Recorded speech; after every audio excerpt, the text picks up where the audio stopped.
o'clock. Let's get started. Welcome, everyone. We're at the Carson City Culture and Tourism Authority Board of Directors meeting. It's Monday, August 12th. We're in the Bob Kroll boardroom. It's 4 o'clock. Linda, can I get a roll call, please? Yes, Mike Jones, Andrew Reno, Here. Stacy Giomi, Kitty McKay, Damon Bott. Here. We have a quorum. I could ask everyone to stand for the Pledge of Allegiance. Allegiance to the flag of the United States of America and to the republic for which it stands, one nation, under God, indivisible, with liberty and justice for all. Thank you. I'll now ask for any public comment. Mr. French?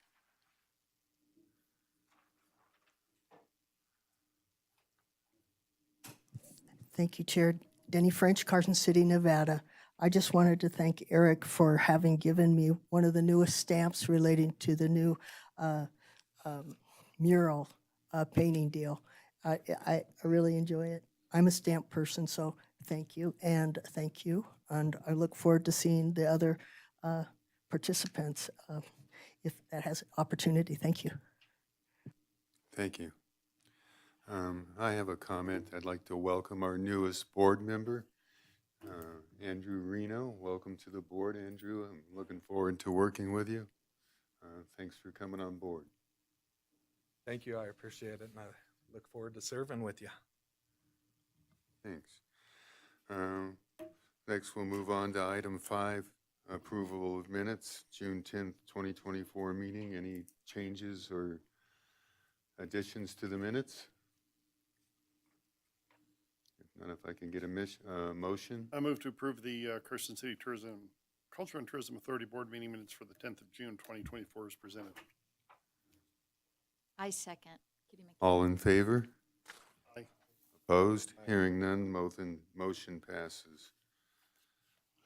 Now we'll move on to the consent agenda. Would anyone, member of the public, like any individual item pulled from the consent agenda for discussion? Any member of the board want any individual item pulled for discussion? If not, I could get a motion. I move to approve the consent agenda consisting of items 6 and 7 as presented.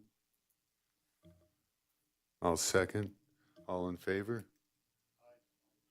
Opposed? Hearing none, motion passes. That moves us on to item 8 or 9, possible action, discussion, and possible action regarding the election of a vice chairperson for the CTA board. This board will elect a member of the CTA board to serve as vice chairperson with a term expiring in January 2025. So I'll open it up to the board for any volunteers.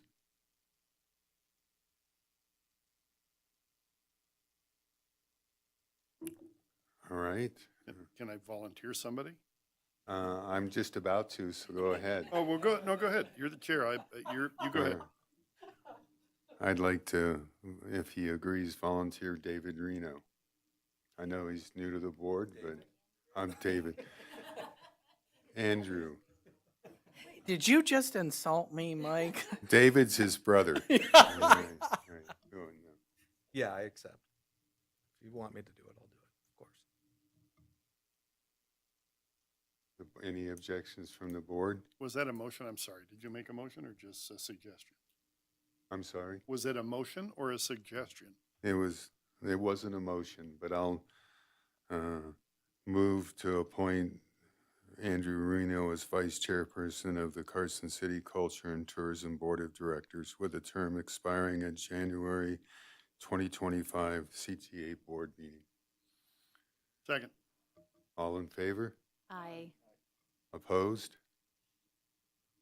A motion passes, and thank you, Andrew, for volunteering. How does it look under the bus, Andrew? That moves us on to Item 10, discussion and possible action regarding the appointment of one person to the Nevada Commission for the Reconstruction of the V&T Railway for a 4-year term beginning in August 2024 and ending in July 2028. We need someone either from the board or someone who has the board's best interest to volunteer for this position. I'll open it up for discussion with the board. I don't know if any of the board members want to do it, but absent that, I think we should have Dave continue to be our rep.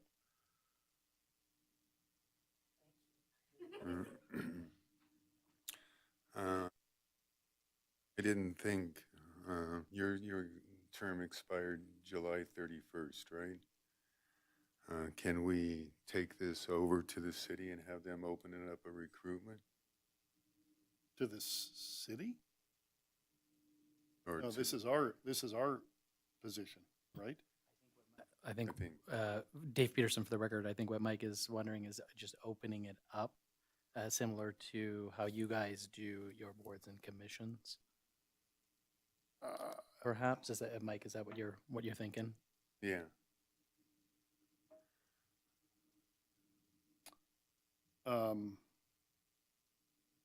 Yeah, I don't know that I would be in favor of that.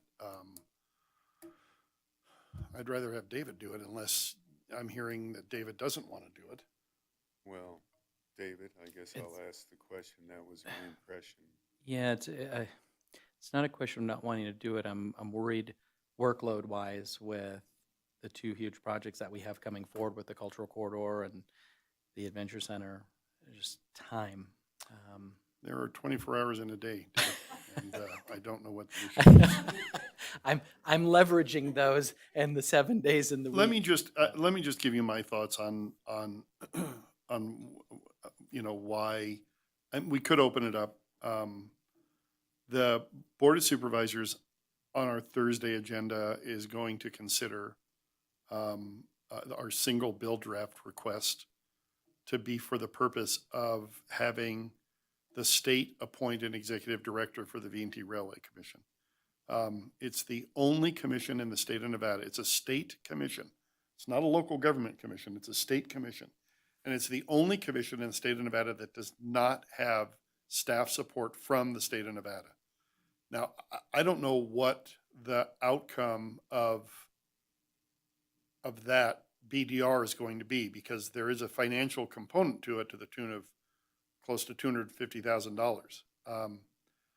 I have no idea if the state's going to balk. I don't know what they're going to say. I know that our discussion, and this is a matter of public record, at our last board meeting, was that if that bill fails, it could get to a discussion where the city takes a fallback position to request that the commission be disbanded. And we just wash our hands and say, we're done. So I don't know how we as a body feel about that. I don't know, frankly, how I feel about that. We've thrown a lot of taxpayer money at this, but I also don't want to continue to throw good money after bad.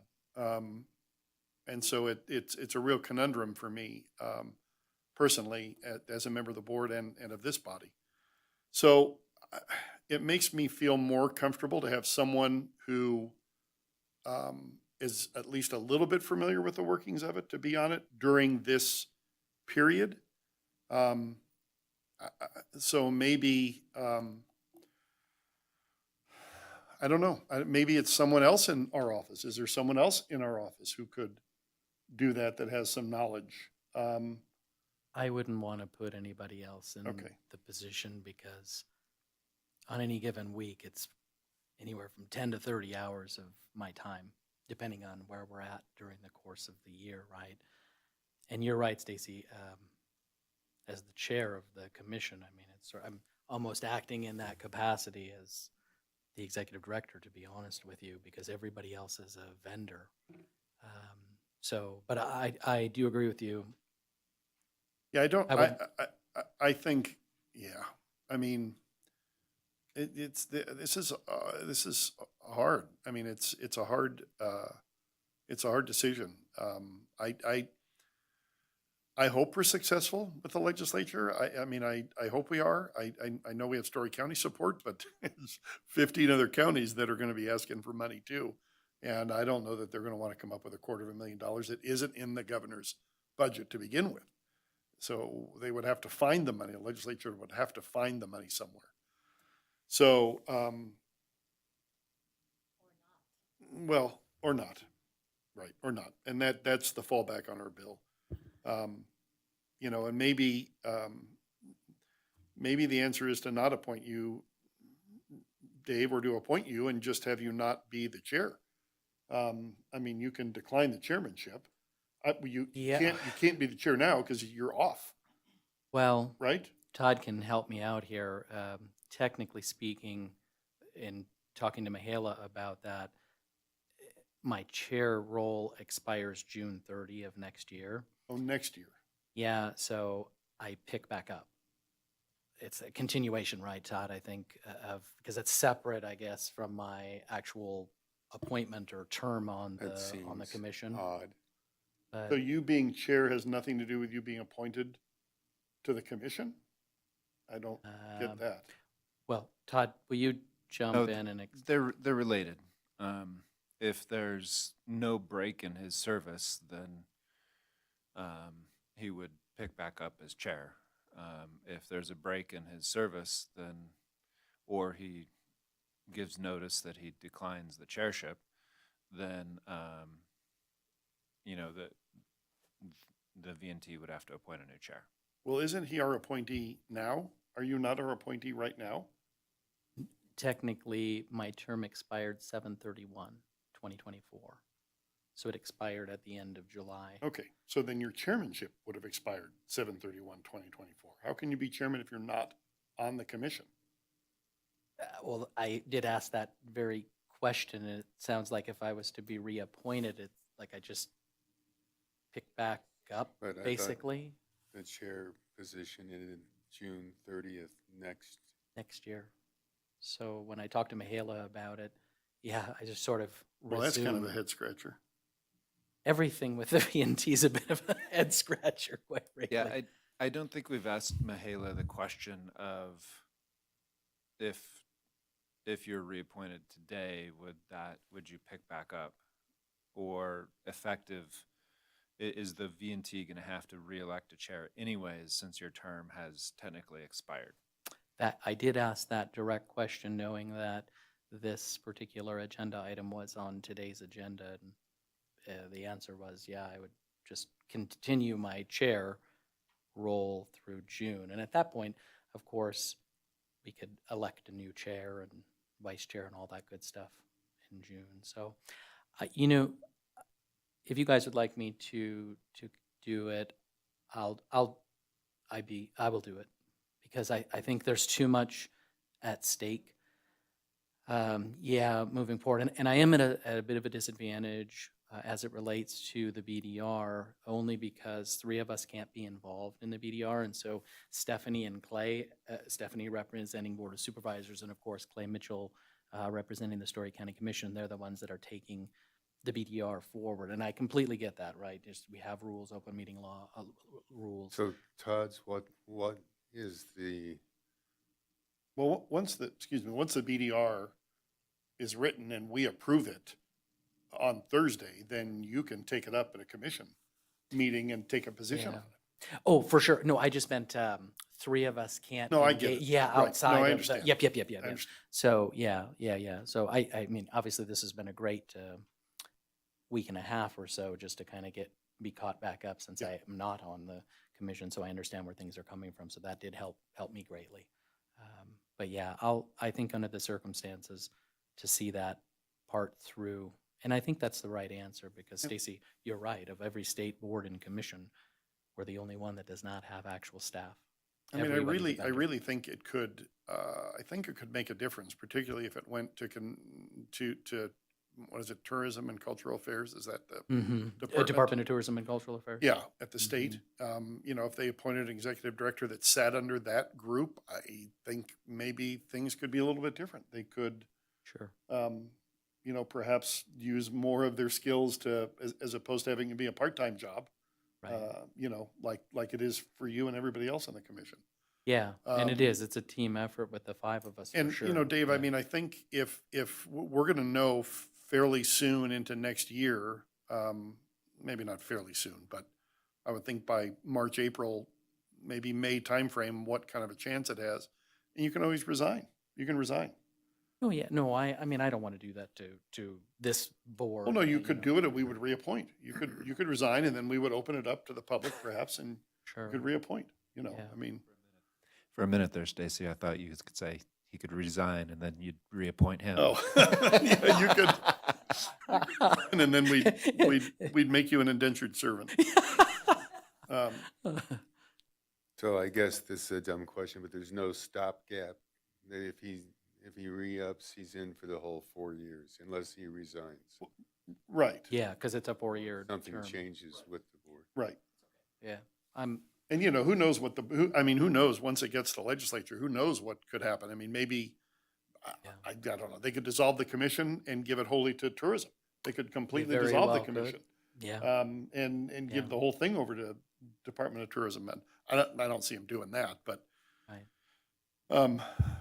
the easiest answer is they just hire an executive director and staff it, you know, and give them a little bit of administrative support, or him or her. Agreed. Anyway, I know it's a lot, Dave, and you know, I jokingly said there's 24 hours in a day, but it feels like a bad time to transition to someone who doesn't really know what's going on, and I worry if we opened it to the public, not that the public is not, that there's not someone capable, but the chances of finding someone who, you know, would have the knowledge that you have and the background that you have to be involved in a critical time like this over the next year, I think is pretty slim. That would be my concern. Yeah, and trying to find somebody that would have our best interests because they really Represent us. represent the Mhm. CTA board Right. on that commission. All right, Well, I'm okay with it. I feel bad. No, that's all right. I mean, you can again, buy me unless, breakfast. Yeah. unless one of the other board members wants to take it on, you know. I mean, I'm not volunteering. And actually, as a board of supervisors member, I don't think I could because we already have a representative, so.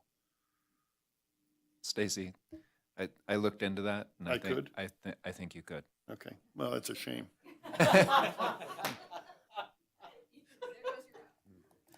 Yeah. Well, thank you, David. I'll buy you lunch. Yeah. I would buy him a lobster dinner if he'd like. All right, well, with that, I'll ask for a motion. I'll move to appoint David Peterson as the CTA representative to the V&T Railway Commission. I'll second. In favor, say aye. Aye. All opposed? Hearing none, congratulations, I think David. you were officially railroaded, Dave.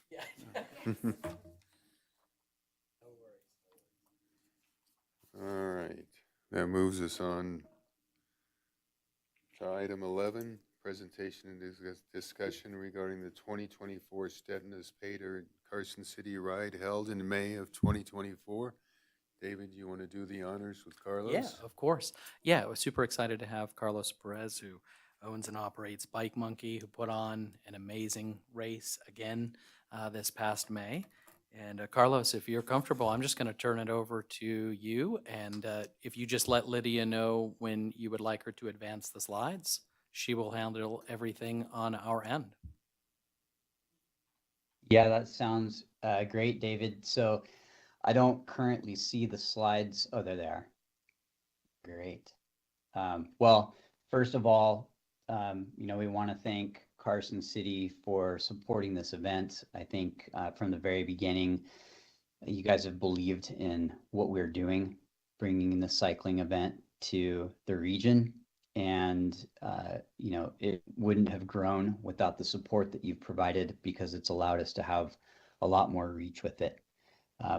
First couple of years were a little rough because obviously we had a fire to contend with and had to reschedule. Originally, the event was going to happen in the fall. Last year, we hosted, well, we had 419 registered riders. So if you want to skip ahead, I think it's probably, well, let's go ahead and take a look here. I'll just comment on this. Back up one more. So every year now, and this is part of the event, we are known as the only race of this format, of this style, and probably most amateur cycling events that focuses on a female-only prize purse.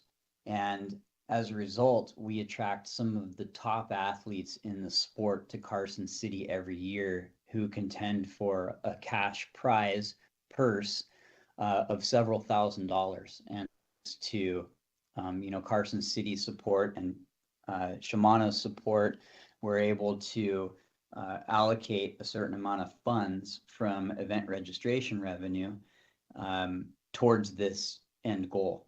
And it's gained enormous attention. It's been something that's been really heralded by the press. And if you go ahead a couple slides, we always capture a couple snippets from some of the outlets that feature us.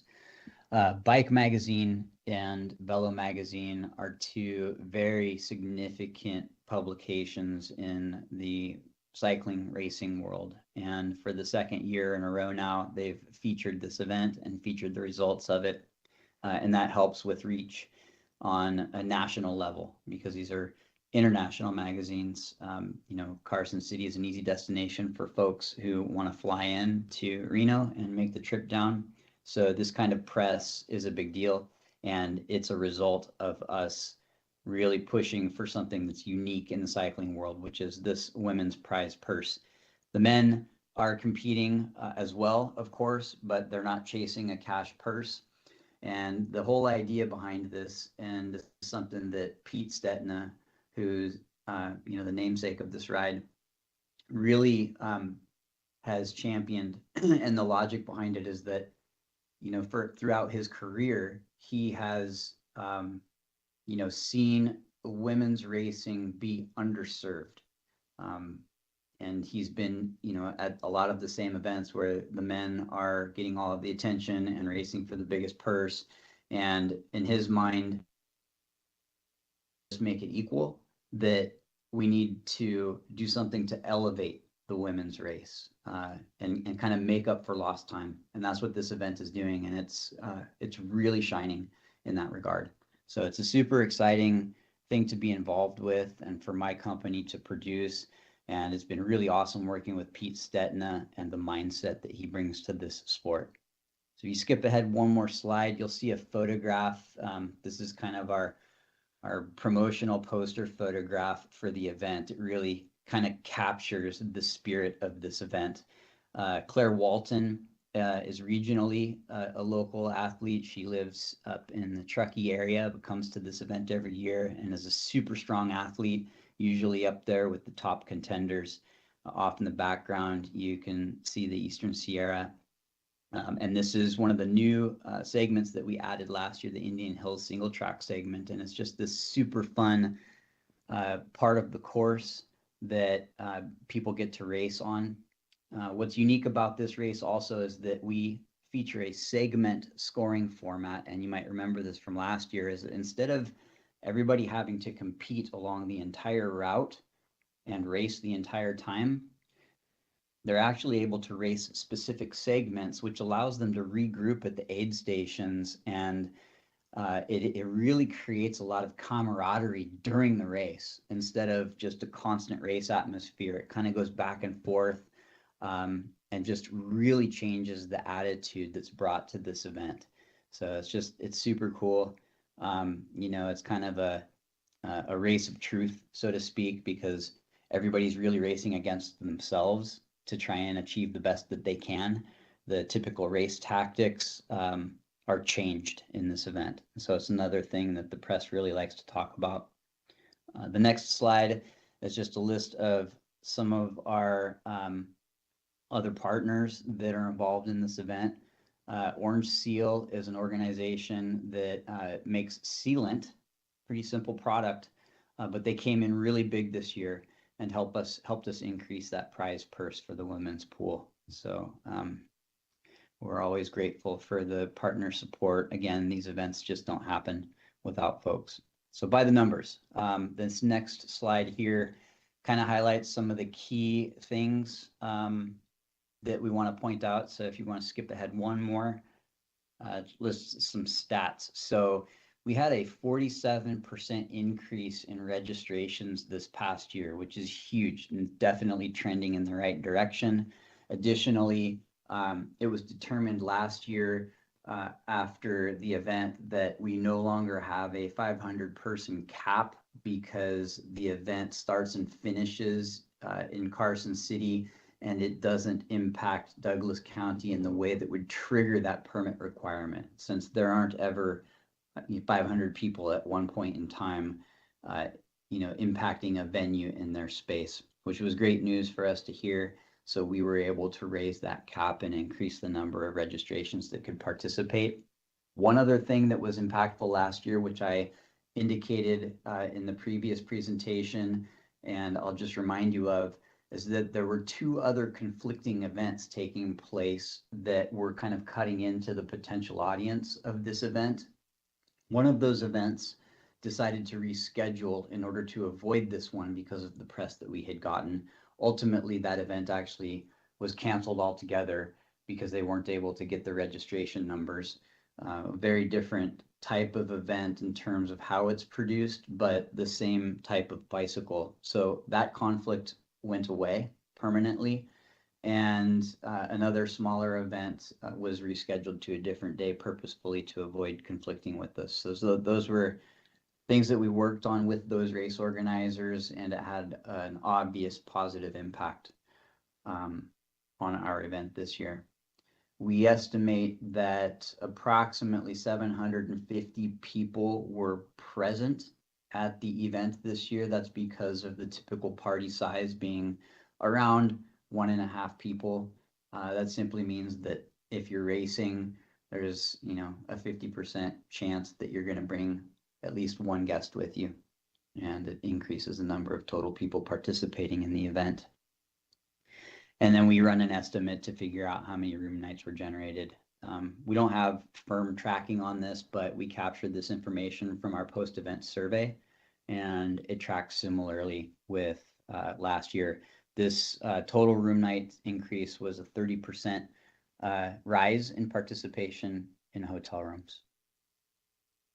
A couple more slides forward, and you will see a list of states.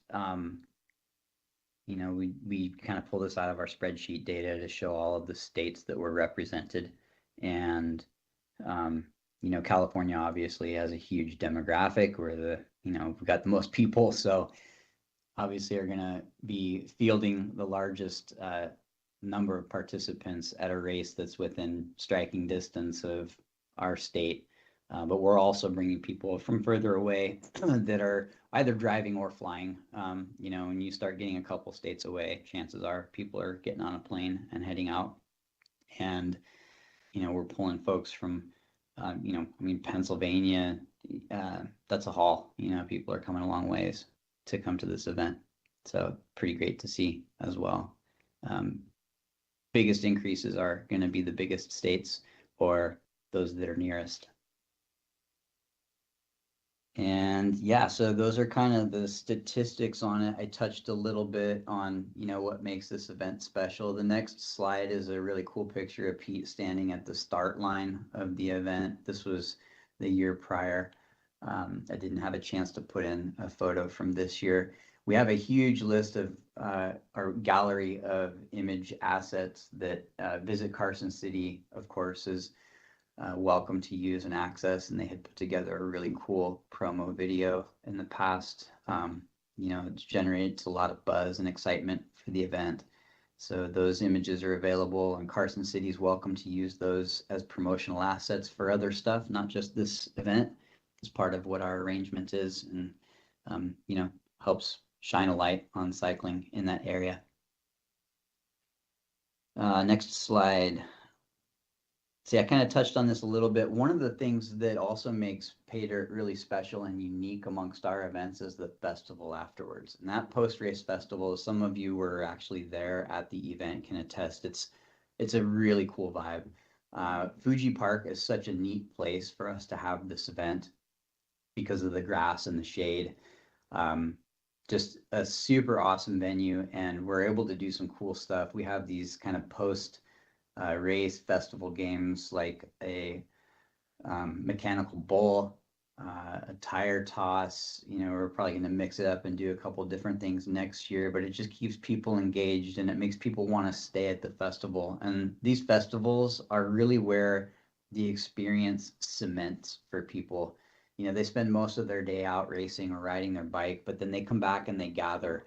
And we want to make sure that that's a really special experience. And Fuji Park allows us to do that. So, you know, making sure that we have a great venue like that with lots of shade and grass is key to the success of this event. And I think, you know, we'll continue to want to use Fuji Park as that location. You know, there's always some little challenges that we've got to work through. One of them was you know, in the past, before we moved to Carson City, we had this event on the road and we utilized Old Clear Creek Road, which has become kind of a hot, contentious spot for us the last couple of years. We've tried communicating with neighbors and seeing if we could arrange for, you know, access through that area on event day. We just haven't made any progress there. The folks that we've spoken with, there were a couple neighbors that just really didn't want to have this burden of racers coming down Old Clear Creek Road towards Fuji Park. I think they were concerned that it would set a precedent and, you know, maybe they'd start seeing people riding up there all the time. It is still something that we want to continue to try and pursue. But ultimately, the decision, I think, belongs to the property owners whose property lines cross that road. But it would absolutely make a huge improvement on the experience at the end of the race, because as it is now, when we finish at the top of Clear Creek Trail, we actually have to come down the 50. And it's kind of a buzzkill at the end of the day. You've been out there racing in the pine nuts and on, you know, in trails and just out by Jack's Valley. And it's just amazing. And then you get done and you finish the last segment and now you got to ride with traffic back to the finish. So, you know, it's kind of a bummer, but there's so much good stuff about this event that we make up for it. At this point, looking forward, you know, we're just making small little tweaks here and continuing that dream alive of maybe one day we'll be able to get permission to go through Old Clear Creek Road and finish at Fuji Park without having to contend with the traffic that's trying to get to, you know, Costco and those busier areas. But other than that, it's a hugely successful event. And every year, if you go to the next slide, you'll see some of these silver bars that I actually pour in my garage before the event. This year we did even more of them. I can't even remember like how long it took. It was just hours and hours and hours of standing over this furnace and pouring silver bars, and every one of them is a little unique because of the way that the pour comes out. And we awarded these to even more people this year. And it's just something that I think for us really is signature to the state of Nevada. And it just really adds a lot of character to this event. Each one of those is a full 2 ounces of silver. So with the price of silver now, it's like $60 a bar, and people are pretty pumped to win something like that. I think it's, you know, medals are kind of a boring thing because people get so many of them, but when it's an actual element like this, it's a completely different story, and it's definitely the buzz of the event. Next slide. So yeah, I mean, it isn't broke. Bottom line is, you know, other than continuing to try to gain access to areas and build relationships with neighbors to the point where maybe one of these days they'll say yes. It's just making little tweaks here and there. And monitoring the success and growing steady and keeping the success alive. So, big thanks to everybody at Carson City for helping us make this event the success that it is. And our return date is going to be May 17th of 2025, and we're very much looking forward to it. I believe we are heading into the second year of a multi-year commitment, second or third year of a multi-year commitment from Carson City. And hopefully, when we're at the end of that, we've grown the event and, we've got 1,000 people come into this thing and we can just continue to do it over and over again. So I don't know if there's time for questions, but I open it up to you guys. I'll open it up to the board for questions for Carlos. This is Kitty. I'm just curious, what is the cash purse? This past year, we awarded $10,000 to the women's top 5 women. Thank you. This is Stacy. I don't have a question. I just, I love the silver ingot and the connection to the Comstock in this region. I don't know whose idea that was, but I think it's brilliant, Carlos, and I love that part of it.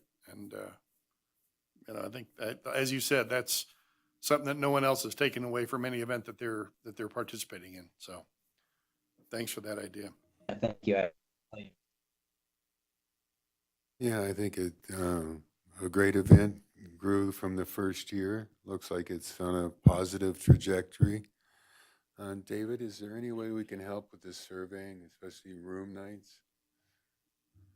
Yeah, certainly.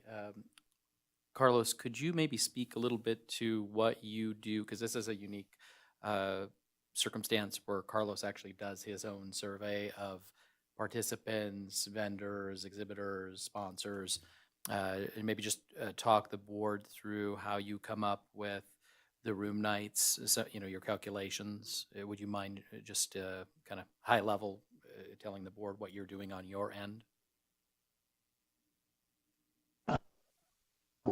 What we do event survey.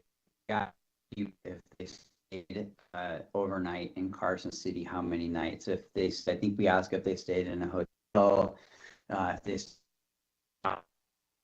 and then we extrapolate those results over the total number of participants. So our survey margin of error, I think, is 5%, because probably half or maybe a third of the total participants actually complete the survey and give us answers. And then we take that and extrapolate it out over the total number of people who participated.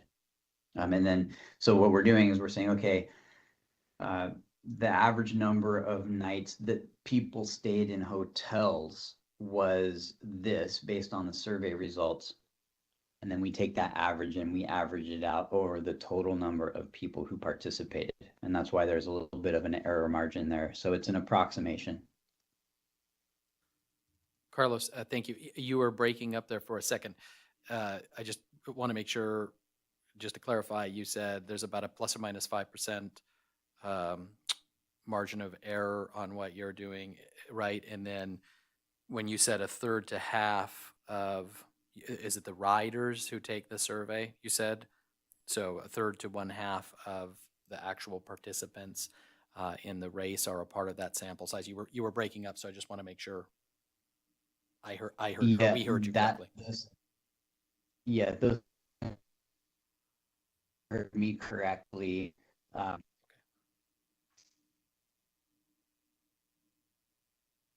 Carlos, are you there?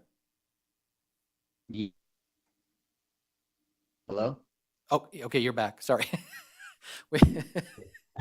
Something definitely, we got a bad connection here, I think. But okay, so you confirmed that about a third to one half of the participants did take the survey, and they're a part of the sample size, which Mike, I can just attest to, working through with Carlos over the past 2-3 runs of this, that what he's doing is very similar to how we handle things internally as well. So I don't have any issues with how he's sampling to get, kind of back into these numbers and then to weight that data against the overall sort of sphere of people who were watching, spectating, there as a sponsor, or whatever the case may be. So I think it's a good, solid methodology. Any other questions for Carlos? Well, Carlos, thanks for taking time out of your day to present to us. It's a popular event and looks like it's growing in popularity, and look forward to next year. Likewise, thanks, you guys. Really appreciate it. All right, next we'll move on to item 12, monthly non-action items for presentation and discussion only. David? All right, thank you, Chair. For the record, Dave Peterson, Executive Director with Visit Carson City. We'll go ahead and take up 12A, Executive Director's update. I just have one thing, and I'm very excited that we're going to be launching the new marketing campaign that, again, we talked about working on shoulder season, driving that visitation. The winter campaign is going to focus on the holidays from November all the way through March, highlighting Carson City's kind of quaint, picturesque qualities, portraying it as a quintessential Hallmark movie destination. So we're still going to get this movie angle in there. And we aim to be humorous, creative, informative, and have an entirely integrated marketing campaign that will temporarily replace our nostalgia campaign over the winter, still be in the same vein. Snow or no snow for the upcoming season, we're going to be ready to rock and roll. And I appreciate the work that Lydia has done with KPS3 to sort of smooth out whether we have snow or we don't have snow. So they've got some really cool ideas. We actually just had a meeting this morning, so this is pretty fresh, pretty new, and we will keep you all informed as we move along over the next couple of months. But there's some really cool stuff to come. So I don't want to jump the gun because we just had a meeting this morning on it, but I'm very excited with the direction that we're taking, and I actually like the fact that we're sort of taking out the snow piece, the snow element, and I'm excited. So that is an update for all of you. And any questions on that, I'm happy to, or Lydia would be happy to probably answer those questions better than I could. So, okay, if no questions, we'll move on to 12B, transient occupancy tax actual versus forecast. So kudos to our hotel, motel, RV parks for getting everything in. This is an actual number, subject, of course, to the audit. And I'm excited, and Chris did a great job of working with the properties to get everything in through June. So if you go far right column there, take a look at our baseline. Fiscal 23, we did 28.88. We had a budget of 27.9 million. We came in at, I'll just call it almost 28 million. Not too shabby. We were 0.24% off in terms of the actual for fiscal 24 relative to the budget that we established. Again, as you compare it year over year, we were down just a little over 3% fiscal 24 relative to fiscal 23. So May was a spectacular month. Quite frankly, that was an all-time record for taxable lodging revenue for the month of May. Interestingly enough, I was just looking at that last week. So that is where we presumably land, subject to the audit, of course. If there are any small adjustments, we'll see those in November. Having said that, I'm a little worried. We've got a lot going on out there in the economy. Just in talking with the chair, Andrew, from his position and what he does in Reno. So I do think we need to be cautiously optimistic about this next year moving forward. We've got an election coming up in November, so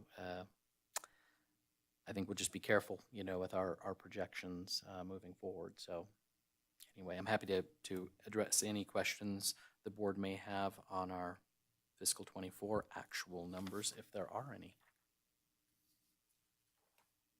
Okay, with that, thank you. We will move on to 12C, Arts and Culture Update. Mr. Brooks, take it away. Eric Brooks, Arts and Culture Program Manager. Any guesses on that first picture, what that is? That's Karen Yank's studio. On the cover there, and the piece that she's creating, Sense of Place. So that'll be the first thing we talk about in the outline. Also go over Mark Twain Days as an update, the Cultural Corridor as an update, and Arts and Culture on the horizon. The BAC Satellite Gallery is open. You can see our new logo there, designed by Brewery Arts Center, and our current show, Maria Merman, Stories Bound in Twist and Stitch. Her reception will be August 23rd from 5 to 7. It's open to the public and it's free. Maria will be there. We'll have refreshments as well and an opening. You can come see our new office space, and the artwork that we have in the entire space is now up. Sense of Place. The placemaking sculpture Sense of Place will be finished in early September. The foundation inside the South Carson Street roundabout will need to be poured no later than early October. The core 10 steel will have time to properly cure between when it's finished in September and the installation in late October or November. And a couple more photos there of the piece coming together. Mark Twain Days update. The Mark Twain Days final report is nearly finished. We received valuable information from stakeholders and the survey.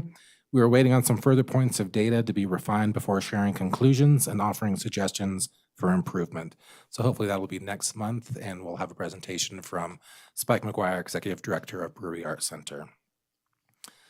The 3D update, Destination Development Demonstration. We're over a year into this program. The Travel Nevada team submitted the initial 10-year destination plan to the 23-member steering committee in mid-July. After a careful review, the committee met to discuss the plan and offer clarifications and comments. On July 30th, these comments were sent to Travel Nevada. A final plan is expected by the end of August, with approximately a month to submit the grant application. An evaluation and possible award is expected by the end of September.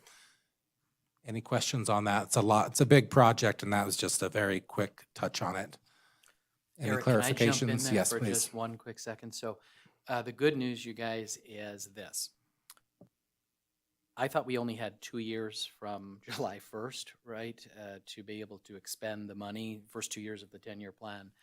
We were made aware, I think last month, that the 2 years starts from the point of the award, and technically speaking, the award will come from the Nevada Commission on Tourism. So at some point, presumably later this fall, I guess, hopefully not early winter, but later this fall, the Nevada Commission on Tourism will meet to review the 2 grant applications, one for us and then one for our peer group down in Boulder City, Jill Lagan. So our 2 years will start, and that's the time then that we'll have to expend those funds. So originally, I figured it was a fiscal 25, fiscal 26 situation, but now, technically speaking, the expenditure of those funds will be 25, 26, and 27 on a fiscal year basis. So I feel a lot better, because I was thinking we were losing several months on the front end of this process, but that is not the case. So I just wanted to add that for context, because I may not have been aware of that. Well, I wasn't aware of that. So yeah, so that's a little bit of an update there for the board as well. And as, if you recall, this is a new program from Travel Nevada, so it's very fluid and we're learning things as we go along. And the process that we're going through is much different than the first cohort went through. They learned and adjusted from those 3 plans, and so we have a much more intense and I think valuable arena that we can be able to write our grant off of because of that. All right, upcoming events that y'all can come out. Nevada Artists Association presents their summer show. That's July 27th through the September 6th. They have more or less quarterly shows at the NAA. The 4th annual Watercolor Plein Air Festival. That'll be various locations around town, August 14th through the 17th. A few artists weren't able to come in this week, so they started last week. They were set up around downtown areas painting. There's also going to be an auction that's a benefit for Circles. And we're very excited that this is happening. A watercolor plein air festival is something that we had written into the notes for the Cultural Corridor, and something that I wanted to personally work on as a program for next year. Now that we know that she's been doing this, we're going to be able to expand with her collaboration and make this a much bigger national event. The artist reception, we just mentioned real briefly. BAC Satellite Gallery inside the Visit Carson City office. Maria Merman, Stories Bound in Twist and Stitch. It is incredible fiber work. She's 83 years old and never had shown her work until last year, when the gallery manager at BAC asked me to come look at her house and we've been able to show it at Western Nevada College and also the Washoe County Administration Complex. And we're hoping that after this quarter is over, we'll be able to move it semi-permanently into the Carson Tahoe Hospital.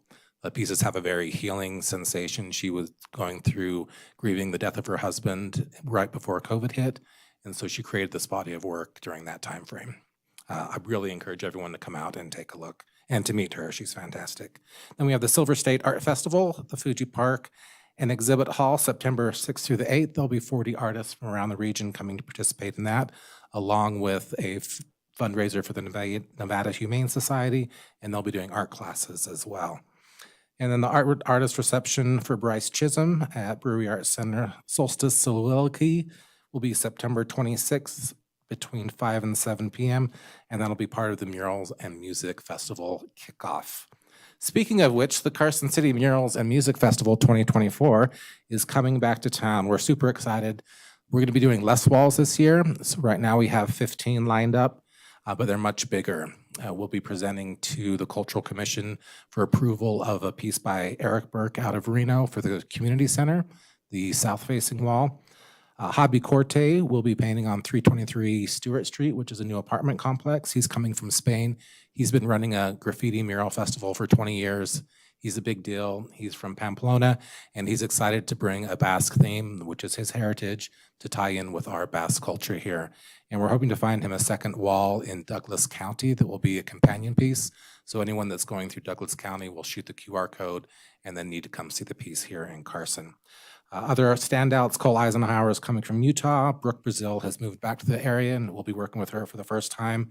Greg Deal from Colorado is a Paiute Indian who grew up on Pyramid Lake, and he's going to return, and he's putting together a design of 5 of the main basket weavers, including Datsolali, but including her contemporaries, and that'll be on the south-facing wall of the Nevada State Museum. We're going through the procedure right now to get permissions for that, and Jennifer Charbonneau will be coming back as well. So that's a brief list. Lydia and I are working on mostly Lydia's working on a press release that'll be going out probably Wednesday. With some other information, we'll be doing film screenings, we'll be having tours, and there's going to be a ton of music this year. That's the biggest change from last year to this year, is an increase in the music, which will be at Brewery Arts Center, Nashville Social Club, the White House, the Bank Saloon, and after a conversation today, we'll be having some outdoor music at the Children's Museum as well. Any questions? I was writing, where are those places again? I'm trying to catch. So the ones that are listed here, this is just the Do you have brief them in list. here? Yeah, Hobby. I'm talking about the concerts. Oh, the concerts? Yeah. Brewery Arts Center will be doing a closing concert Okay. on Saturday that will be on the outdoor stage, Okay. similar to the Levitt Yep. concerts. Those bands will be announced hopefully at the end of the week. That's free and open to the public, of course. Nashville Social Club will be having music Friday and Saturday. We're still deciding on how we're going to stack Brewery Arts Center and Nashville Social Club so they're not competing against one another. Great, so an outdoor stage setup where Bryce will be painting that giant wall. And then the Bank Saloon, which is also one of the sponsors, will be having free concerts for those of age. And the White House, which is a new venue here in town. They've been around 14 months, 16 months, just right here. On Stewart Street. Travis has been a great partner. He wants to do everything he can do to help push the arts and culture scene, helping us become an arts destination. So we'll be doing daytime music there, and then probably the late night after party with the artists on Saturday night will be there as well. I have more stickers if anyone wants stickers. And I also have sponsor packets if there's anyone that would like to take a look at one of those. I'll take a few stickers to hand after the board if you don't mind. That'd be great, yep. This year's budget was increased. Last year we were at 63,000. This year we're at 85,750. We'll be having 50,000 of that, over 50,000 of that going directly to artists' hands. So the economic impact doesn't just affect the businesses in a positive way, it's also putting money in our local artists' hands.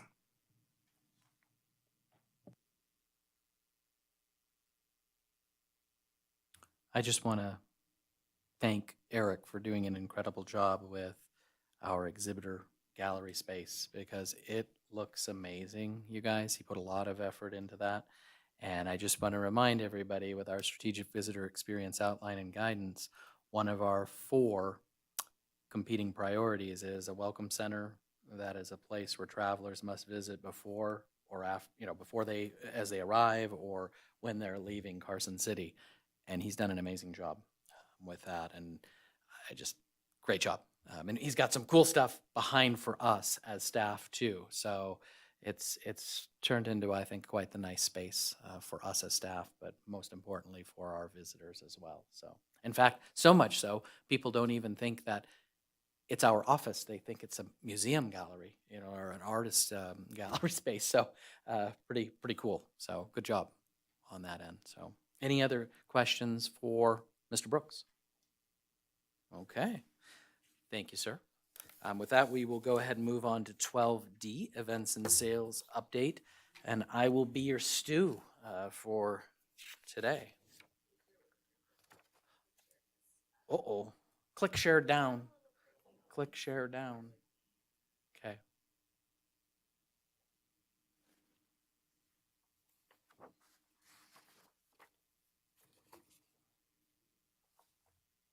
If Stu was here, this probably wouldn't have happened. It'd have been perfect.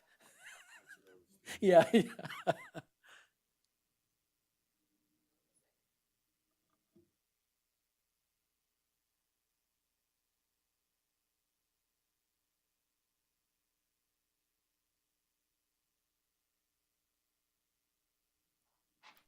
Chair, do you want me to just move forward? Sure. Oh, perfect. Okay. Perfect timing. Okay. Great. All right. Can you advance one more slide, Lydia? Maybe. Oh, okay, lovely. All right. So we'll touch on the Carson City Rodeo that just happened, outlaw flat track races that are forthcoming later this month, get into September events a little bit. Definitely want to talk about Teams 24, that show, Making Memories 2025 tour, and then No Limits tournaments for 2025. So this was something else, this inaugural Capital City Rodeo. Definitely not the normal rodeo when you saw people flying off jumps on their skateboards. I know member Giomi wanted to take a crack at that with his old Veriflex skateboard, but he decided not to go in that direction. Good choice. The BMX stuff, we had the guy on the scooter thing too, or whatever you call one of those, ripstick scooters or something. Really cool. I love the motorcycle guys. I thought that was fantastic. And to hear that Adam Jones was a Carsonite was pretty cool as well, because I didn't know that he was from Carson City. So that all took place with truck pulls.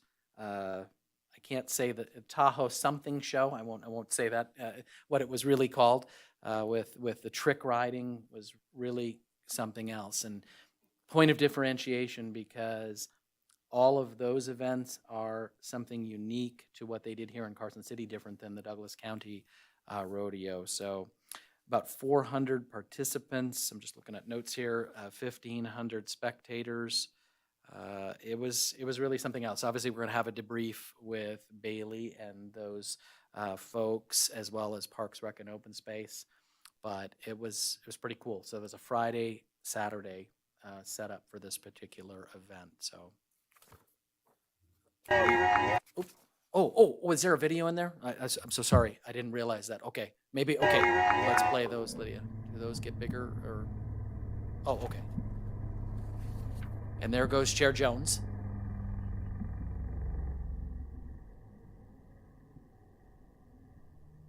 I think that's a backflip, no-hander, knack-knack maybe. Chair, I don't know what you pulled off there, but yes. Yeah.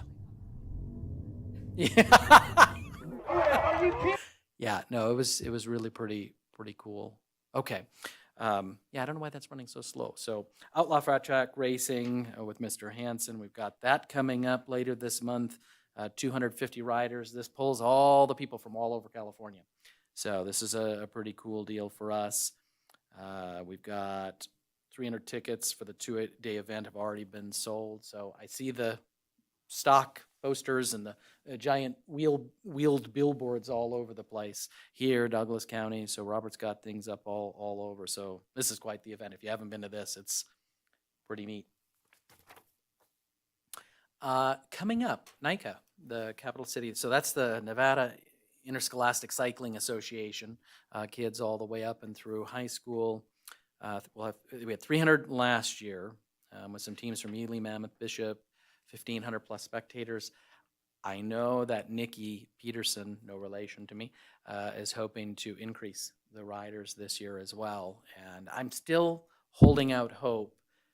I know it's an insurance situation, but we would love to have the parents be able to race against their kids on Sunday. But some issue with her insurance policy, it's only for youth under 18 years of age. So that's how I'd like to see us grow this event, make it a full weekend. I think it would just be fantastic. So, but again, excited to be a part of this. I believe it's going to start and end at WNC again, so a partnership there with Western Nevada College. So exciting stuff coming in September. That's the 22nd. Bonanza Kennel Club, 27th to the 29th. Candy just, does an amazing job with this entire show. Again, last year, 665 dogs. I think she's hoping to bring in over 700 dogs this year. And these folks are from all over the country. And boy, something else, that's for sure. And Stacy, if you want to give the award out this year, if you're here, just raise your hand and say I do. So excited about the Bonanza Kennel Club coming in at the end of the month. All right, teams 2024. So you all had asked me to take a look at shifting a little bit from the direct sales side of things with all the different shows, ABA, NTA, Go West, IPW, and look at maybe coming in and out every other year with certain shows, and to figure out a way to put ourselves on the map with all things teams-related sports. Our first endeavor is Teams 2024 down in Anaheim in September. We're going to have one-on-ones, 40 appointments, and what I will hit on the highlights is, again, I want to give a shout out to Jen Budge and her team, Parks Rec and Open Space. Scott Chapman is going to be there in the booth with Stu in talking with, I'm going to say Mike Greco, but I might be confusing people, but the gentleman who reps on behalf of Nevada. Having somebody from Parks is very important at this particular conference in our 10x10 booth, because we're going to get specific questions about facilities, square footage, how you can reconfigure fields, the size of the fields. We just don't have that expertise. So it's going to be a two-person roll of the dice for us with Stu and Scott. But we are also, and I think this is a pretty cool opportunity for Carson City, we're going to be co-located immediately adjacent to Visit Lake Tahoe, and working with Stu Moss, who handles their sports. We have green space down here, whereas Tahoe does not, exception being Kale, of course. And looking at the opportunities for us to partner, perhaps on larger scale events, and some sharing, obviously, of rooms would come as a result of that. But Stu Moss has been going to the show for a while. I mean, Andrew obviously knows Stu as well. So he's going to kind of take us under his wing a little bit and introduce us to a lot of folks outside of the specific appointments that Stu and Scott will be taking. So I appreciate the partnership opportunity here with Visit Lake Tahoe. Again, ties us in with another one of our competing priorities, which is to leverage our relationship and a proximity to Lake Tahoe. So really cool opportunity. We'll see how this show goes.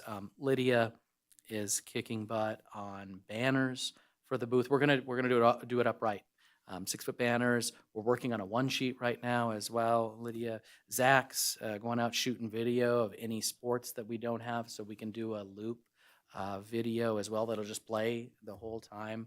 And we're working on a logo for sports as well, which maybe we'll share that next month once we get a little further along, to really kind of hone in on Visit Carson City sports. So I've seen it. I've seen some designs there.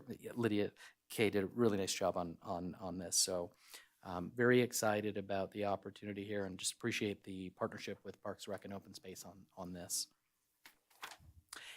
And then August 2025, Making Memories Tour. It's a 3-day tour for 40 people. for different adventure days in the area. They'll be in Virginia City, Lake Tahoe, and itineraries here in Carson City. The cool thing is, you guys, this is an actual lead from National Tour Association show. So I know it takes some time for these things, these leads to materialize.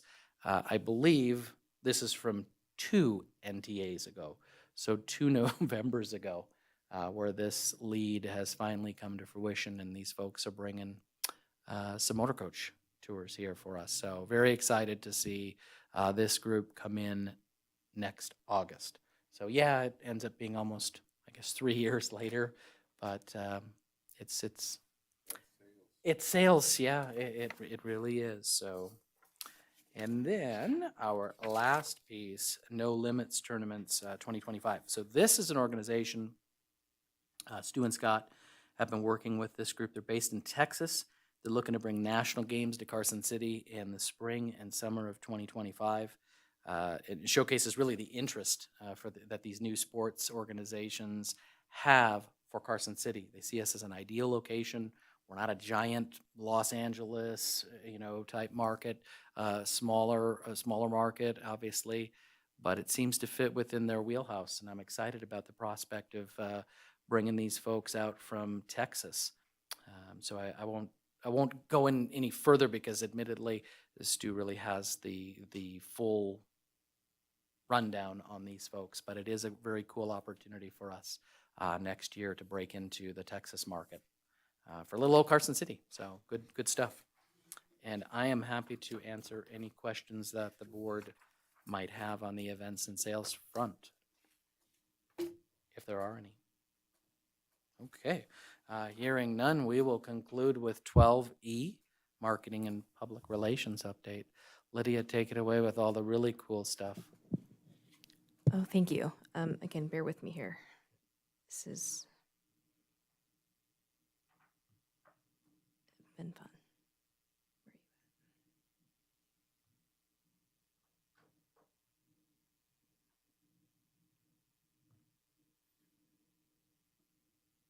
Okay, 1 second.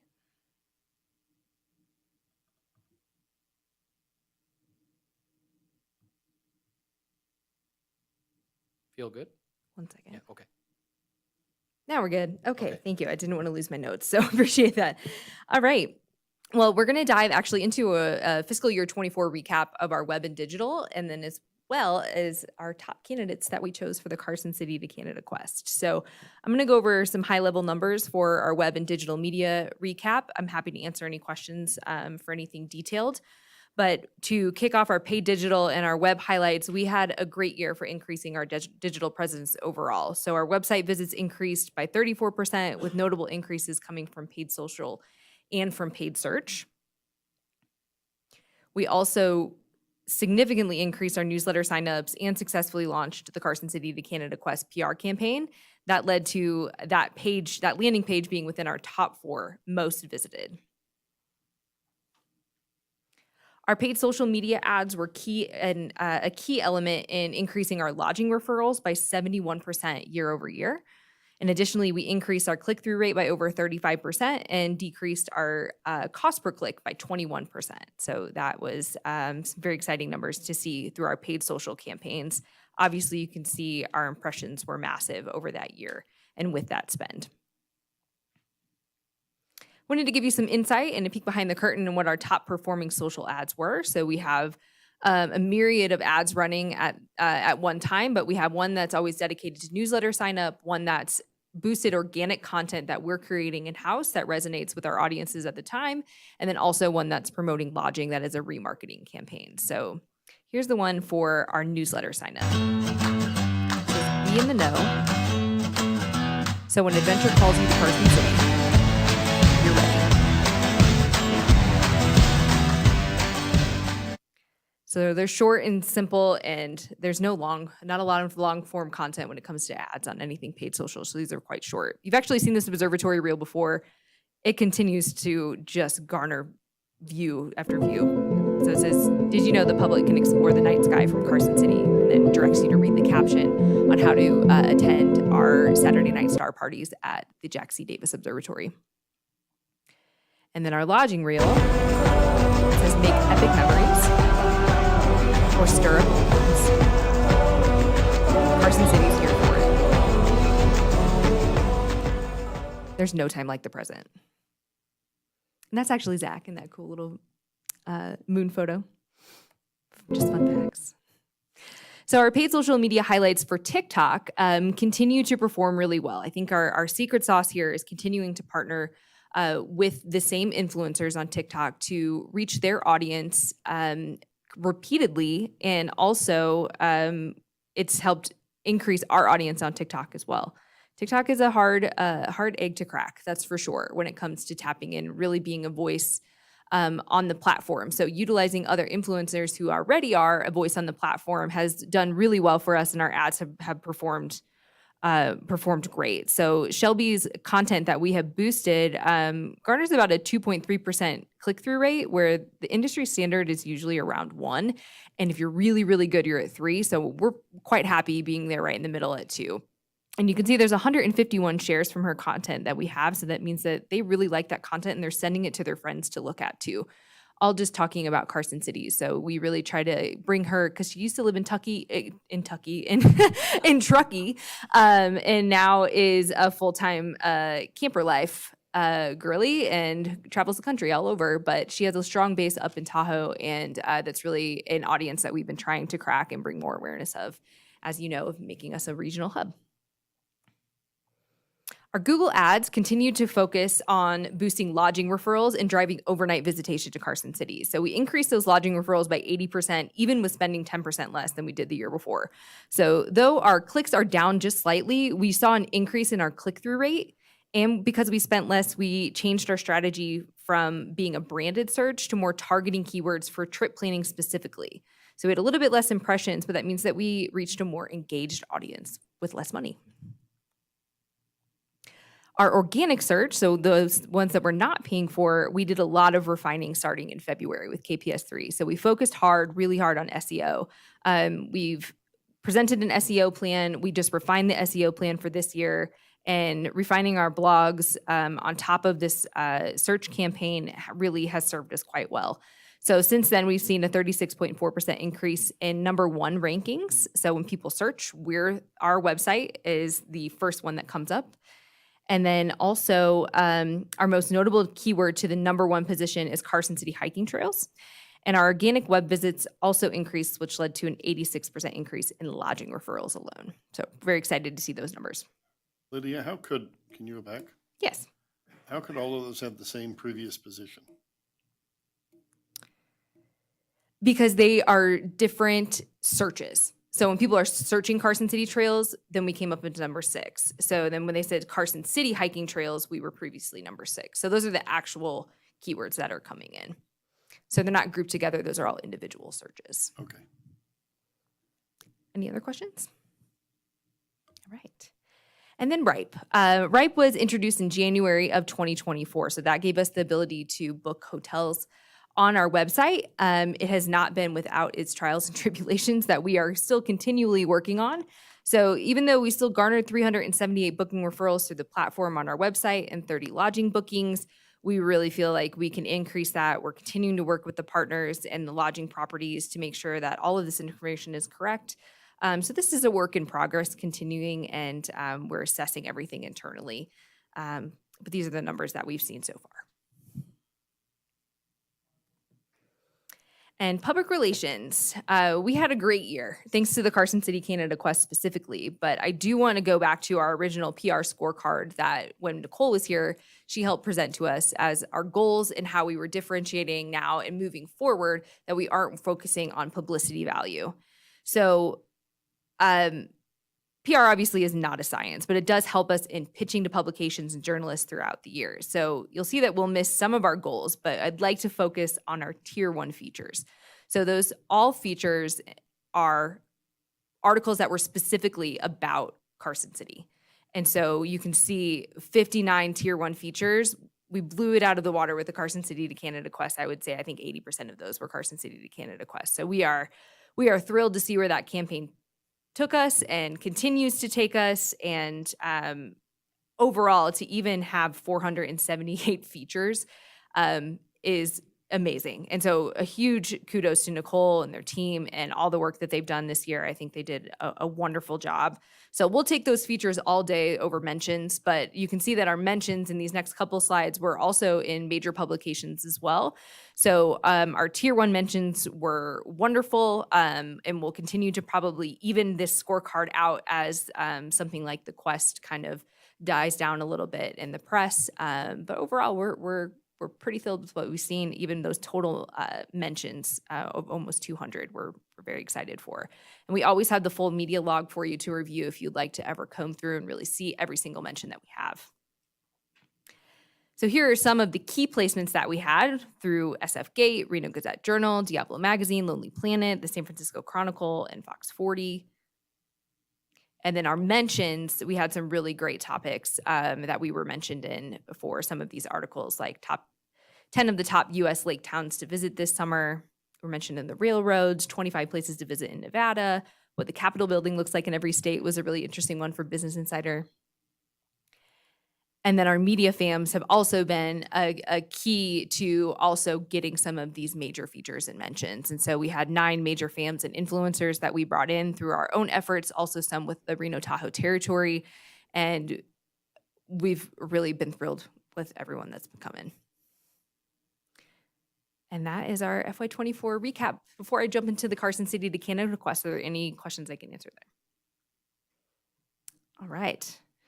Well, let's talk about the Quest and kind of recap on the summary. So this was launched in March on March 6th of 2024 with the goal of highlighting Carson City as a must-visit outdoor destination in addition to highlighting our first single-track connection to Lake Tahoe. It saw tremendous success, garnering 135 positive media placements across national outlets, key drive markets, and outdoor publications. So by the end of fiscal year 24, we had over 350 applications. And obviously you can see some of our major coverage that was happened there. Even just on the socials of Backpacker Magazine, where we were picked up, had over 15,000 likes. That was a major win in being able to get this national and get people from all over the world who applied. So here's a recap of where you can see a lot of that press landed. So we had over 20,000 landing page views just on the Quest page alone. We had a total, I would say that was the total, the 361 was the total application number. We had a couple of duplicates in there. So I think that it averaged out to right at about 350. And then we had 550 video views of Zach's call to application video that you had seen as well. And then you can see 52.3% of that traffic was referral, meaning that those were coming from publications' websites talking about the Quest. So now to the fun part, to our top 4 candidates. So I want to preface this for a huge thank you to Greg Bergen, Lindsay Boyer, to Eric and Zach on our team for our help in picking our 2 to go out on the trail. So we also, from those applicants, narrowed it down to about 75, in which we all reviewed, and then made it down to about 20, and then we interviewed everyone that we really feel like was worthwhile. And we have 10 candidates overall. So we have our top 2 that you see right here. One you've actually seen in our last one, and that was by happenstance. I thought her video was great, and then she ended up being one of our top 2 after we got through the whole process, Audrey Payne. So we have 8 alternates to go behind these 2 because the Pacific Crest Trail permitting application is a lottery system. And so even though we love these 2, we cannot 100% guarantee that there are 2 to go. So we have multiple backups and we have them ranked from 1 to 10, and then whoever gets those permits and based on how they're ranked will be the ones that go on the trail. So I will show you Julianne. So how many of them are, so 10 of them, all 10 are going to apply? Yes, all 10 of them are going to apply in November. There's also a second round opportunity in January. Okay. So depending on who gets what when, if our first 2 get it in November, then we'll do the PR launch then.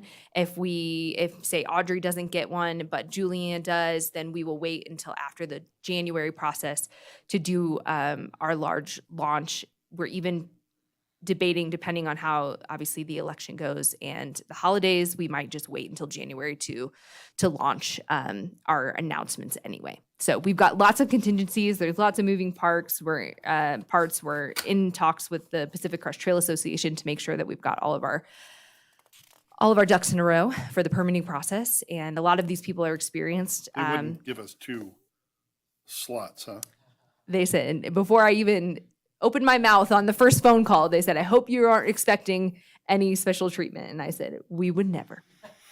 So, yeah. But they- Stacy would. So they made it quite clear from the get-go, and we don't want to have it. This is a very sacred process to many people after going through this experience and talking to these through hikers. So you don't want to mess with the system. And I think that we've got some great people. Regardless, I would be thrilled if any of the top 10 win. So here's a taste of Julianne. Hi, I'm Jules and this is Indy, and I think we would be the perfect fit to hike the Carson City to Canada Quest. We hiked the Colorado Trail last summer, documenting the ups, downs, and beauty along the way on all of our social accounts. I create content that inspires, educates, and encourages growth. I consider myself a storyteller and aim to help encourage more people to create their own stories and connections to the earth and the places we all adventure. My audience is mainly average people like me. I used to be way too intimidated to even think about hiking a one-night trip, which is why I'm so passionate about giving people the guidance they need to safely get outside, get stoked, and believe they can do hard things. We've both been to Carson City and loved it there, and we would love to help more people come and explore it. We're planning to hike this section of the PCT next year anyways, and would be so excited to hike it in partnership with Carson City. Thank you! So their interviews were even better. Where was she from? I didn't hear. She is from Durango, Colorado. Not originally. She's from the East Coast, but that's where she lives right now. Hi, my name is Audrey Payne, and I am a hiking enthusiast that lives in beautiful Boulder, Colorado. Hiking and backpacking are my absolute favorite things, and I get out every chance that I get.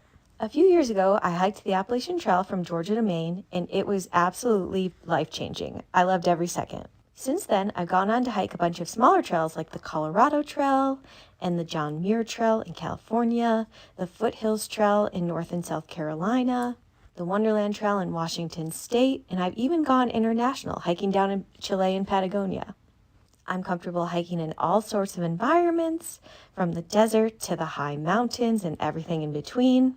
And I love sharing my adventures with my social media channels, including Instagram, where I have about 10,000 followers, TikTok, where I have about 15,000 followers, and YouTube, where I have about 6,000 subscribers. I've been dying for the chance to get out on another great big adventure, and I'd love to do the PCT. I hope you'll pick me to represent your new trail. Yeah, Audrey's interview was great. And to give you some perspective, the Appalachian Trail is like over 2,100 miles, and we're asking them to do 1,600, so they're all quite experienced. Hi. Maybe I can get... Here's number 3. Hi, I'm Danny, but on the trail I'm known as Crazy Horse, and I'd love to be a part of the Carson City to Canada quest because I just can't get enough of Mother Nature. Having previously thru-hiked the Appalachian Trail and trekked the length of New Zealand as well as many other hikes, I am well prepared for this adventure and am quite familiar with the challenges this endeavor will entail. And here we are. While out hiking, I regularly document my travels by posting blog updates as well as edited videos on YouTube, where I have a modest following of nearly 3,000 subscribers. My blog and videos allow me to share everything about my hiking adventures, from beautiful views and points of interest I encounter along the way. Sometimes you just gotta treat yourself. To the daily minutia of trail life and the tough times where I nearly want to give up. I hope I don't die. Well, the first half of the river was really rough. And I believe my outdoor skills and experience documenting these adventures makes me the perfect candidate to showcase the new Capital to Tahoe Trail and all that this adventure has to offer. Come on. And her last Hey, name is Kira. I'm Kira, and I want to hike the Pacific Coast Trail all the way from Carson City to Canada. But why me? Well, 1, I am a woman, and the hiking and adventure niche is dominated by males, so I bring a unique perspective. 2, I'm an experienced thru hiker, and I promise you I will finish the PCT. 3, I'm a professional content creator, and my niche is hiking and adventure travel. Also, the daily vlogs from my 45-day Japanese thru hike went viral. 4, being from Australia, on the other side of the world, I bring eyes on Carson City from a new demographic. 5, the reason I share my adventures on Instagram is to inspire other women to get outdoors and adventure fearlessly. help me achieve my dream to hike the PCT and show the world that there is a different side to the USA. See you soon, Carson City. Hey, I'm Kira, So and those are our top 4, which we're really pleased with. And so you can imagine there were so many like that. But after the interview process and narrowing everything down and really hearing about their goals and their true through hiking experience, like some people had gone, the longest like 80 miles and others had gone thousands. So we wanted to make sure we had someone that was willing to take us along for the ride and create great content for us too, to make sure that we can go along with them, but also that could finish too. So there was a lot of factors, and it was incredibly hard to narrow all those down, but we're really grateful for everyone who applied. And Where is Daniel from? Where was he from? Daniel is from the East Coast. No, I think he's from Michigan originally. So yeah, he's. I'm just curious, the split. Do we have a Michigan? She said in the room today? Michigan, not Minnesota. Member McKay. Yeah, so we're thrilled. We're really excited. So we'll know more after November or potentially January, and then we'll send them on their way. All right. Well, thank you very much. If there's any questions, I'm happy to take them. Otherwise, I'll hand it back over to Dave. I need to just say thank you to Lydia and Greg and Lindsay and Zach and Eric, because especially Lydia and Greg, who conducted 20 hours of interviews on top of all this narrowing it down. They maximized the 30 hours in a day scheduled to get through all of these folks. So I think they did an incredible job. When she showed me the top 10, I was like super excited for these folks. They're all very unique, all very, very different. So I think this is going to be amazing for us.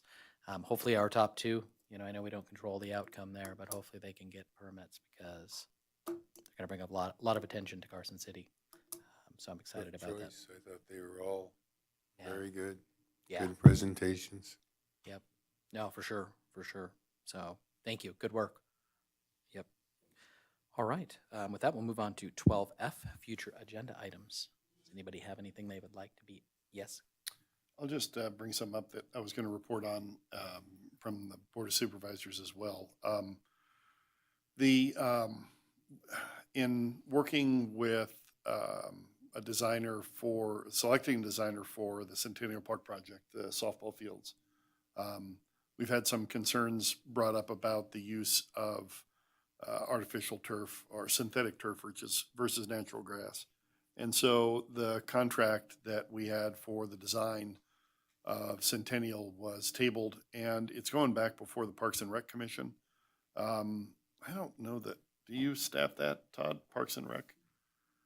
Okay. It is on the 20th at there you go. 5:30 So next it's on week. the agenda. So Yes, it's on their next It's on the agenda. agenda. 5C is the item. So the only reason I bring it up is I don't know if you want to talk to Jen or Nancy and see if we want to agendize it here to have a discussion as well. Or if we just want to go with, because I know that when we supported it, the multitude of people that we cater to are interested in a synthetic field.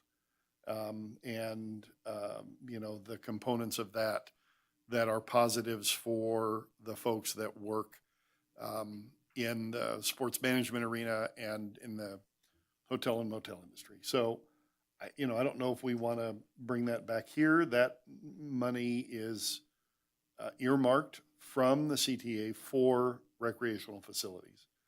And if there's a tremendous amount of pushback from the hotels and casinos, then I honestly don't know where we go, because the bond has already been lent. And I don't know that it's generic enough to spend it on anything. I think it has to be spent on softball. I just bring that up. We might want to bring it back here and have a discussion and see what input we can garner from the hotel and motel industry. No, I think that's fair. So I'm going to be there next Tuesday with Jen, talking about the discussion that this body had as it relates to the specific inclusion of the turf or the synthetic turf. We talked about a lot of different things, right? the playability of the fields, the consistency of play between here and Golden Eagle, right? Because so many of our tournaments overlap between the fields. But The turnaround time, the yeah, the ability to have turnaround more time. games. Yep, and versus then natural. expanding, going deeper into the fall, early winter, coming out of the spring earlier as well, because of the way the snow melts and all that good stuff. So I did see a lot of documentation today that was provided to the Parks and Recreation Commission. Hopefully, it's okay that I say that. As far as the conversations that have been had for the past well over a year between the different bodies. And so all of that information has been provided to the Parks and Recs Commission, but I am planning on being there. I am aware that there's already been some written public comment from tournament type folks. There's going to be some comments coming from individual hotel properties, general managers. There will actually be one, possibly two property owners, not property owners, excuse me, let me back up. General managers who are coming to the meeting next week to speak in favor and support of the turf fields, because that the conversation that I had with the different properties, right, as far as why this was, I thought, important, why you all thought it was important to use TOT money, which it's not borne by the residents of Carson City. It's visitors to Carson City who stayed overnight. They made an investment in the community. So this doesn't, I think there's also some a misunderstanding out there that somehow this is taxpayer dollars, like citizens of Carson City, and unless a resident of Carson City stayed overnight in a hotel here, that would be the only way a resident would have made an investment, in terms of the TOT money. So plan on being there next week. And I think most of the issues that I'm hearing have to deal with environmental components from an environmental perspective, from a health and safety perspective of the use of synthetic versus natural turf. The tax thing, I think I heard some comments about that early on when we were considering it both here and at the Board of Supervisors. But once, I explained the basis for the tax and that it had to specifically be used for recreational facilities, not maintenance, it had to be facilities that people understood that. But I guess I'll leave it to you and the chair to decide whether you think we need to bring it up. I just,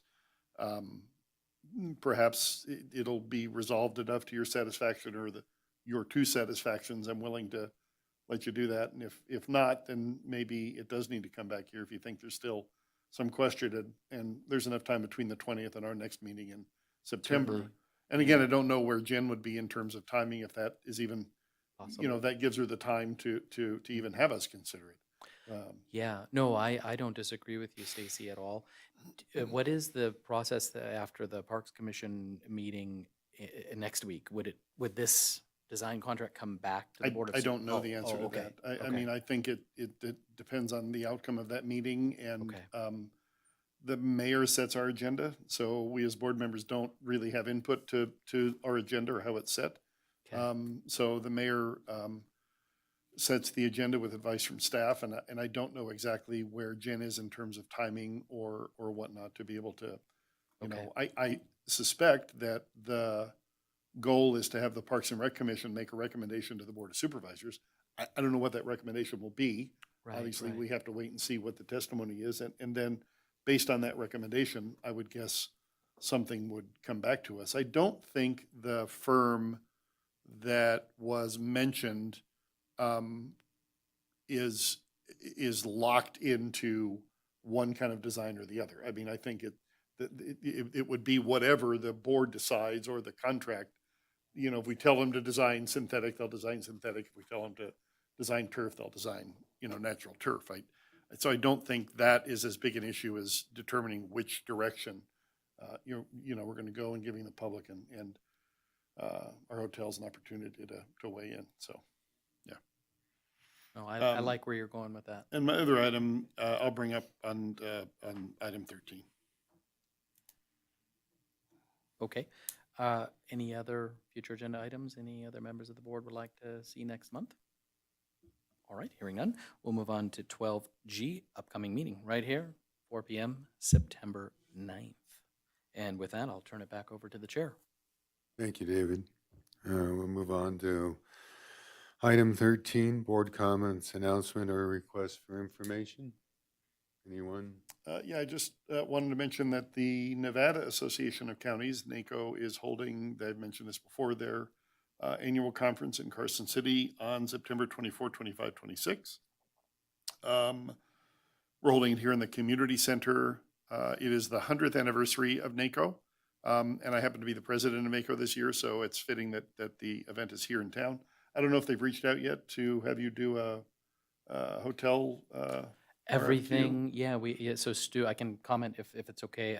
Stu did put the RFP Good, out, good. RFQ, excuse me, and I think we have 3 or 4 different properties who Perfect. did respond. And we did have to go back out. There was a little bit of confusion over things, but yeah, we've got enough rooms, is my understanding from Stephanie, to cover what was requested. And then obviously we've been working on all of the swag and Yeah. bags and all that good stuff. So the only item that's outstanding is the bag, which will be coming later this month, directly to the city. But all the other items are sitting over in the little office Yeah, across the way from We're, Stephanie. I'm excited. We're going to be, the event, the president's reception is on the night of the 24th, and it's going to be at the Nevada State Prison. So look forward to that. And then our dinner is the 25th, and that's going to be at Casino Fandango in their ballroom in the back. And as I said, the conference itself will be here. There'll probably be 200, 250 people. Not all of those will stay overnight, but a good number of them will. The folks that drive from probably more than 45 minutes to an hour away will. So it'll be good. I'm excited to showcase our community and what we have to offer. So that's it. Any other announcements? Requests for information? With that, we'll move on to 14, public comment.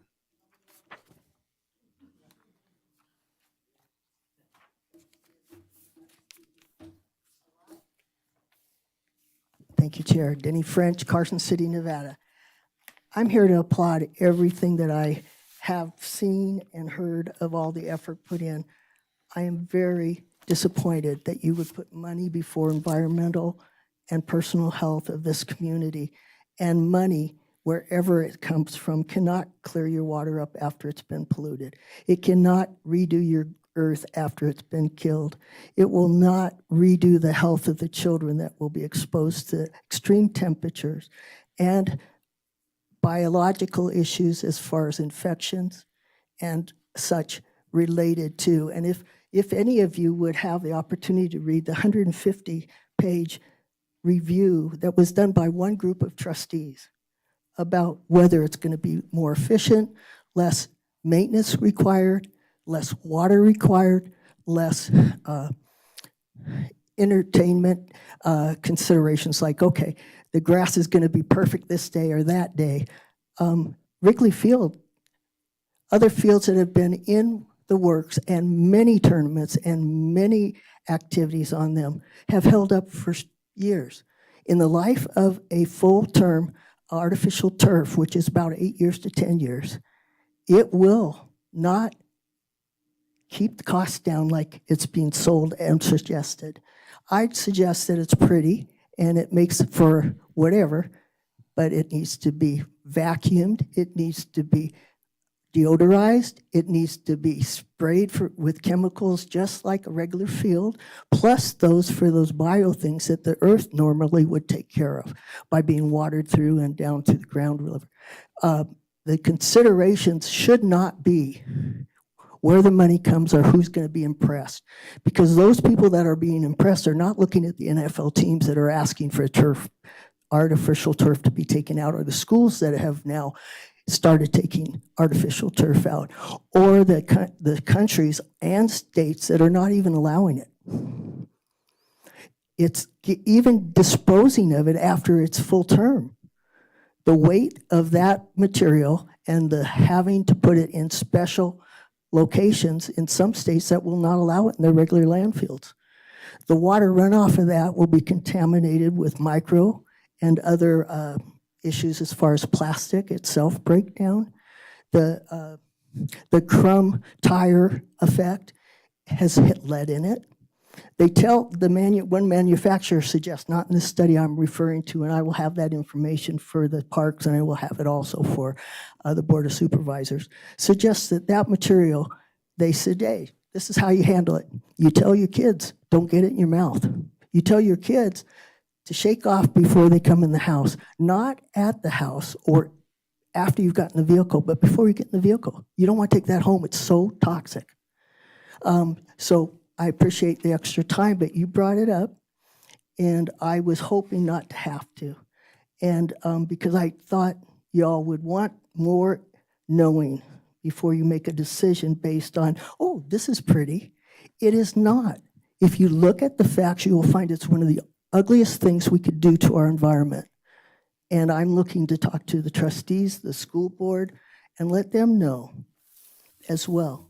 So your tourism thing will come in great. You get a $6 million turf deal, or you get someone hired that does real well on field maintenance, and you have a field for generations. And you don't have to worry about where you dispose it. Thank you very much. And I really, really, really, please, I beg you, if you don't know about it, look it up. If you do know about it, consider the cost to our environment first over anything else. Thank you very much. Moves on to item 15, to adjourn, if I could get a motion. Second, we're adjourned.